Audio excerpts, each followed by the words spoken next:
Konkan committee Medina की जब शुरुआत हुई, जिन्होंने कोकण कमेटी का बुनियाद रखा वो हमारे मुजीबुल्लाह भाई दोस्ते।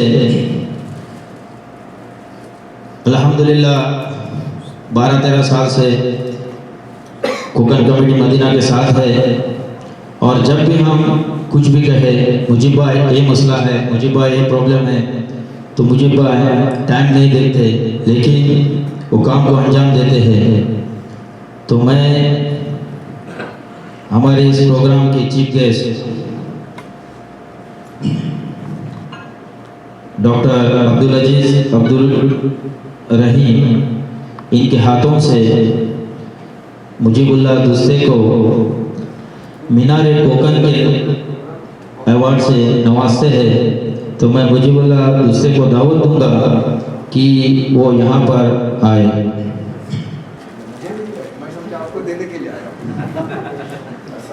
इधर देखे, इधर देखे जरा। अस्सलाम वालेकुम वरहमतुल्लाहि वबरकातुह।